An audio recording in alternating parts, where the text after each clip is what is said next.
And in this corner, donning milk, bacon, and cream is the world heavyweight champion from Boston, New England Clam Chowder.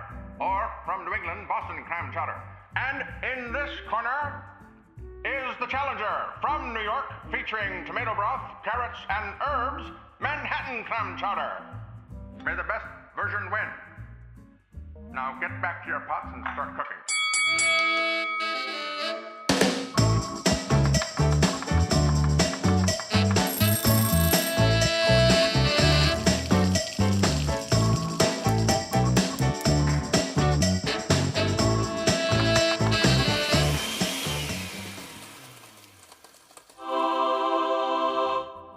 Bacon with clam chowder.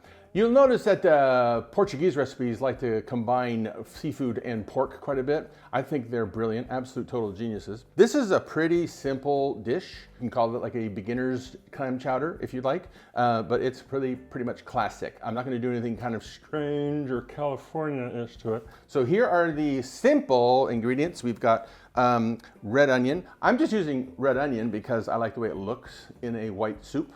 You can use yellow, you can use white. Celery, gotta have those two things. Red potatoes, if you want, you can use Yukon Gold, you can use white rose, you can use any kind of a thin-skinned, waxy potato. Don't use a starchy one like a russet. That gets all nice and puffy and for baked potatoes. But when you put it in a soup, it gets kind of and grainy. So never put a brown potato in soup. Of course, bacon. You got to have time, even though this recipe doesn't take that much time. But it's bad. We have some fresh thyme. We have some fresh bay leaf, garlic, flour for thickening, clam juice, half and half. You can use whole milk. Yeah, there's really no point in using like 1% or 2% and something like this. I mean, if you're putting bacon and all this other kind of stuff in there, just do the whole milk. And of course, cream, clams, parsley for garnish, some chives, if you'd like, for garnish, and some oil to get the whole thing started. When you go to the store and you buy a stalk of celery, it's that whole thing that you buy. So when you want a rib of celery, that's what's referred to as a rib. A lot of people end up saying 1 stalk, 2 stalk, but that's like the whole thing. So we're using, I don't know how many ribs, but we need about, I don't know, I think it was 2 cups. It's a roadmap. Read it and leave it. I will, however, show you how I like to dice celery. So if you look at celery, it looks like a happy face. And it kind of rolls around on the board, right? So it's kind of hard to get the same size dice out of something that's so strangely shaped. But if you hold one edge of it and you rock it, right? You start away from you and then you rock it towards you as you're cutting. So I'm going to cut one strip, rock it back, cut another strip. You get slices or whatnot that are batons that are the same size. Put them together, and we want for this dish about 1/4 inch dice. You want a little bit of each element on the spoon, so that way you can experience everything together the way it's meant to be. And now for the onion, I think it's about 3 cups or so. If you want to follow along, you can click somewhere down there. Now, I'm wearing contacts actually, so I'm fine. But one of the things that I have found that works all the time, because I've tested this over and over and over, is just a little fan. Put a little fan there, turn on the fan, and blow that gas away from you. Because when that gas hits your eyes, it makes sulfuric acid because of the water. So you've got the gas that comes up from the onion, hits the water in your eyes, and it creates sulfuric acid. That's when you start going, I got about 1.5 pounds, doesn't have to be exact, of red potatoes. If you want, you can peel them. I am going to leave the skin on because, again, I like the color. So what we want with the potatoes is about 1/2 inch dice. About that big, right? So I'm using about 1.5 pounds. You can use less if you want. I found that this is in this recipe works really well. I wouldn't put more, only because then it gets really, really chunky, and then you find you've got to really add more clam broth or chicken stock or cream or what have you. I'm using fresh thyme. Now, you look at thyme, I don't know if you've used thyme before or not. It's a very delicate looking herb, right? It's just very, very, very dainty, very pretty, little tiny leaves. But then this thing really packs a punch. It's like rosemary. So you really need to be careful with how much thyme you're using. In a chowder, you gotta have thyme. There's some flavors in there that you just gotta have. Like the bacon, you gotta have the bacon. The celery and the onion, gotta have the celery and the onion. And you really gotta have thyme. Now, a lot of times, you see people will take the thyme and they'll just take the stem and go and put it in their pot. And you can do that if you want. For me, in this particular dish, I don't really like little leaves getting stuck on my teeth and on my tongue. So I like to chop everything up as finely as possible. So see, it's about a tablespoon. You know, everybody's got those spoon measures, right? You got the tablespoon, the teaspoon, so if you kind of keep that tablespoon size in your head and you kind of look at what you got, you kind of like compare, and that kind of looks like a tablespoon. So that's about right. 1 heaping tablespoon. And now a lot of people, some people, don't put garlic. I put garlic in almost everything. So I'll show you. For this one, we want finely chopped. You can do smashed, you can do minced, but you don't really have to go that far because it's going to be cooking for a bit, so it's going to break down anyway. But if you're going to just slice it, right, you would slice your garlic thusly, right? You'd have nice slices of garlic like that. And then if you wanted to go ahead and chop it, you could chop it like that, right? And then you get chopped garlic. It's sort of a coarse chop, right? But for this one, I'm gonna show you something. It's really kind of cool. Salt, clove. Place your board at the edge of your counter. Have a nice heavy chef's knife. Place your garlic on the board so that your hand is off the board, because you don't want to do that. Talk nicely to it, and then say, that gives you crushed garlic like immediately, right? Give it one little chop, then take a little pinch of salt. You don't need much, because that's like sandpaper. Now you take your knife, hold it on the board, thusly, with your cutting edge up above, and then you're gonna smash, smash, smash, smash, smash, which is why, this is why you want your hand off the board.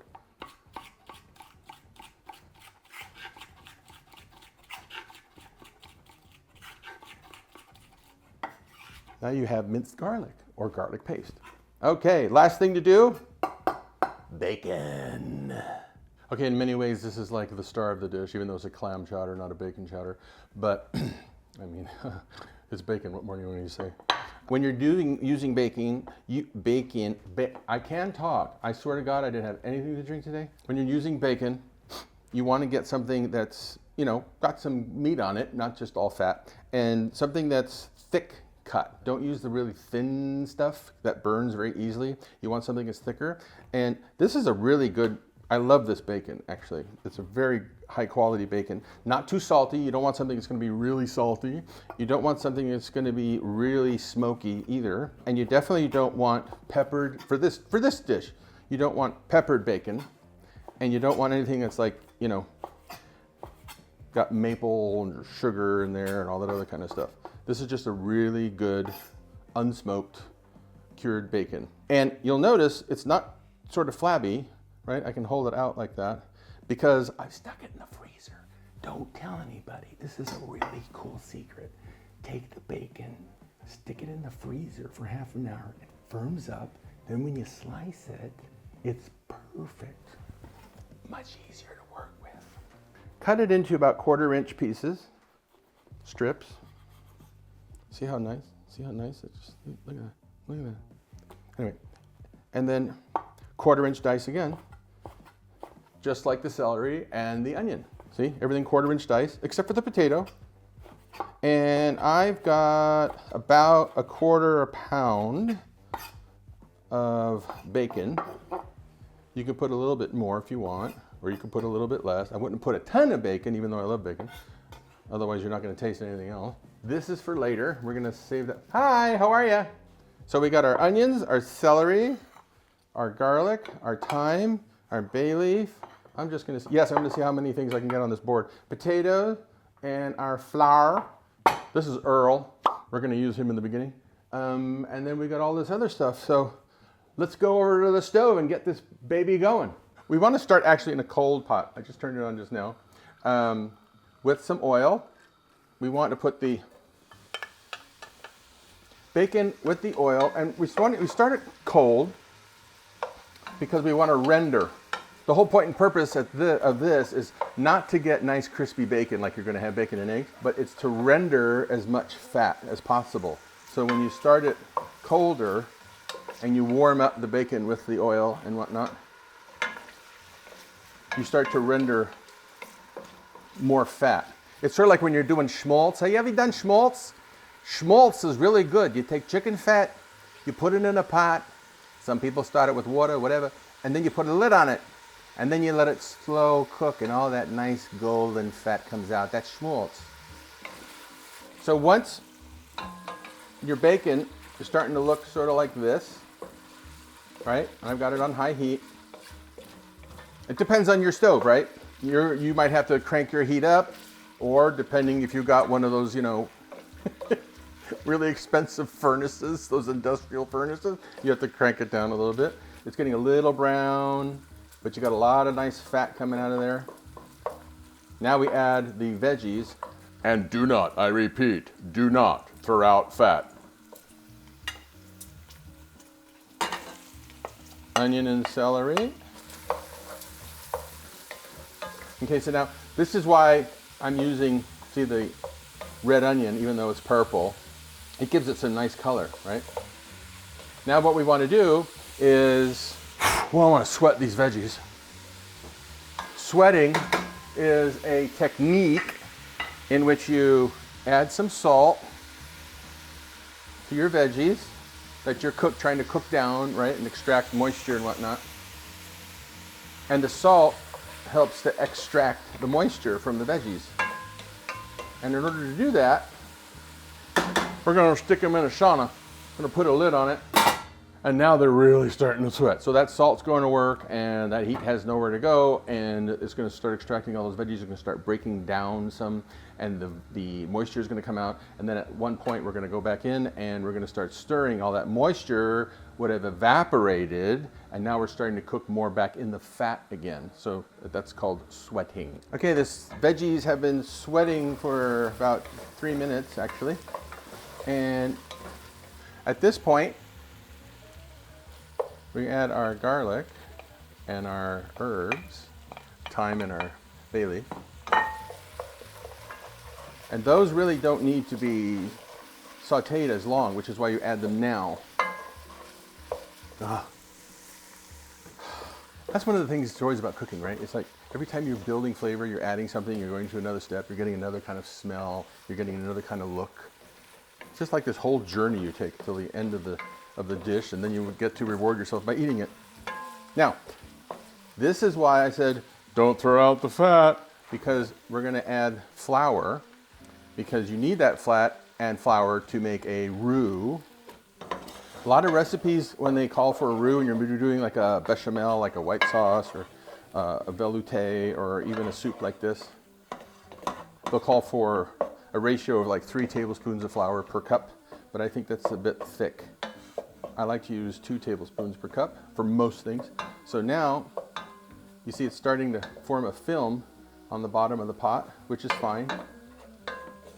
We're going to add our clam juice. That's 3 cups. And 3 cups of half and half.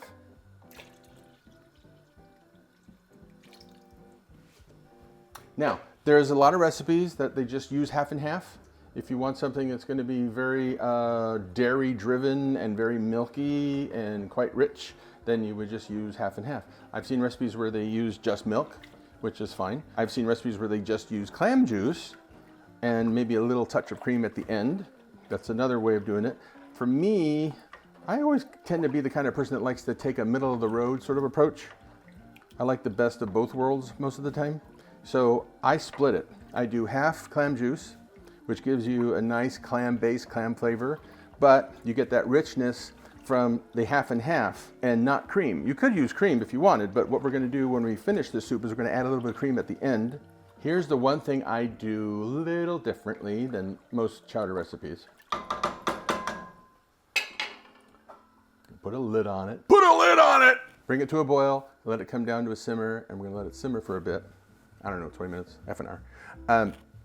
But what I like to do with the potatoes is cook them separately and then put them in the chowder. The reason I like to do that is because you can put the potatoes in there, and the vast majority of recipes say put the potatoes in there, but I have found that they end up soaking up a lot of that liquid, and then you have to end up adding more of something at the end, and they tend to overcook because all the other stuff has to cook. The potatoes have to cook, everything's got a slightly different cooking time, and then the potatoes tend to end up falling apart. And then you're in there again looking like, where's the potatoes? So I actually like to cook my potatoes separately in just water, not in milk, not in anything else, just water. But you want to start it out in cold water.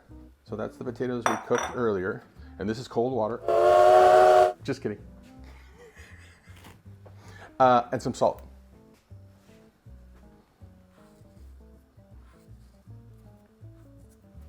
Your water should taste like the sea. If you stick your finger in there and you don't taste any salt, it's like you didn't put any salt in there. That and nothing is the same thing. So, salty water. We're gonna turn it on high, and we're gonna cook those until they're almost just done. Reason being, we're gonna drain them, and at that point, we'll put them back in the soup because they're gonna cook for probably another 10 minutes, and then they'll be absolutely perfect.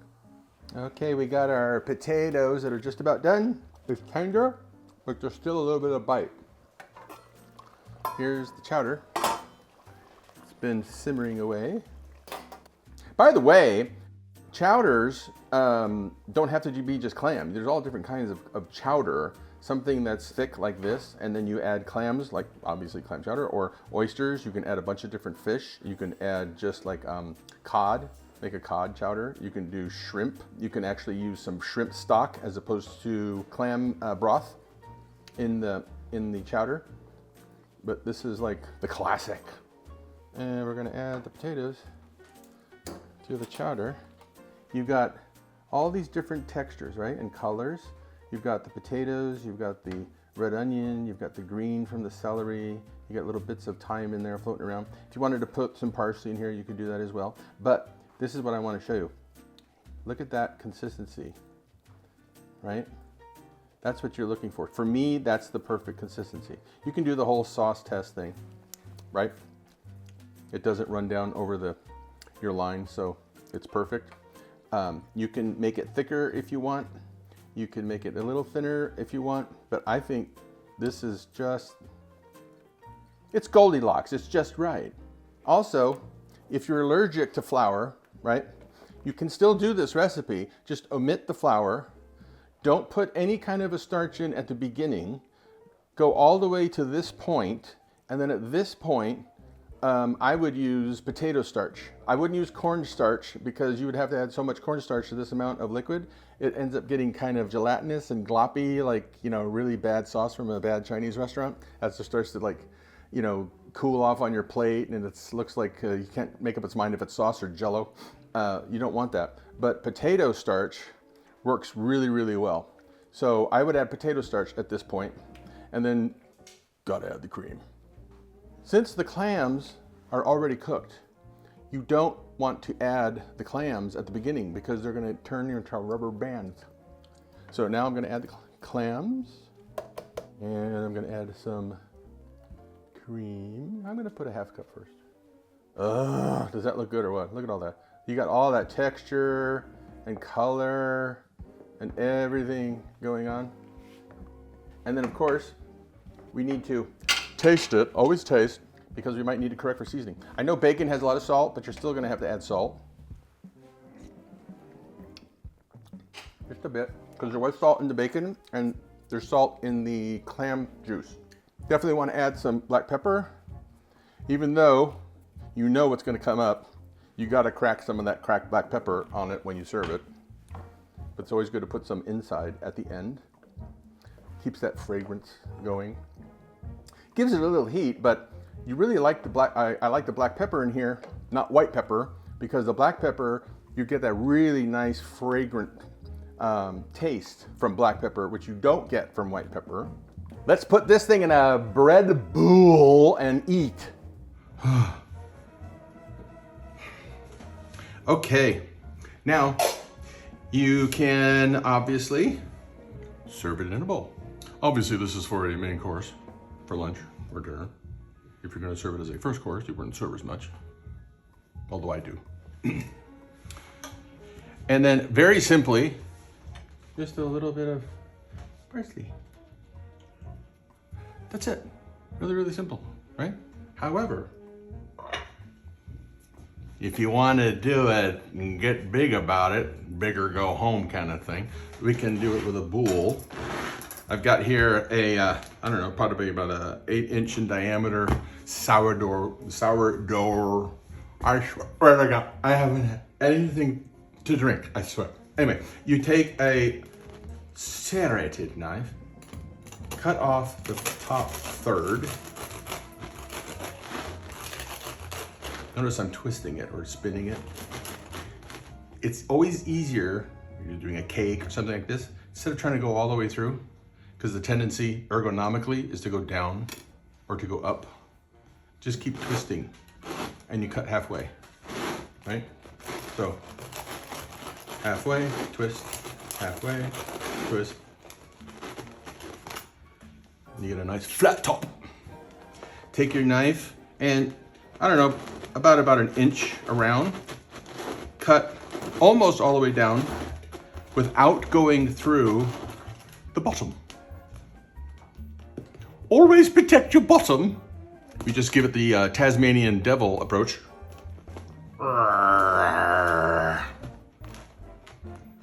Don't throw this out.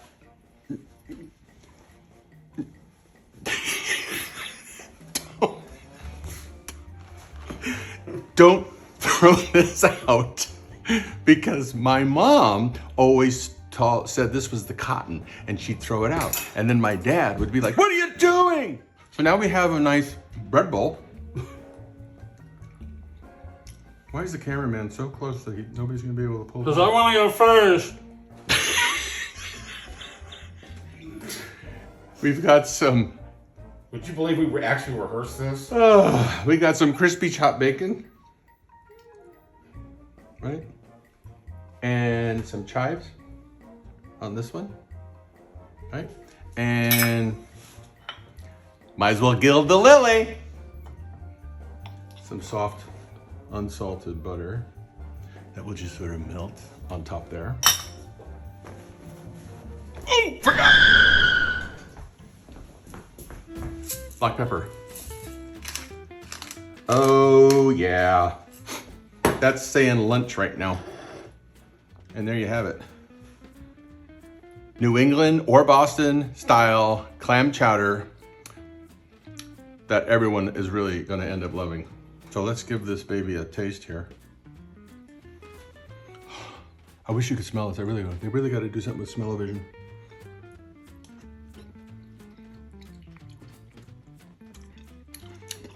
Clammy, in a good way.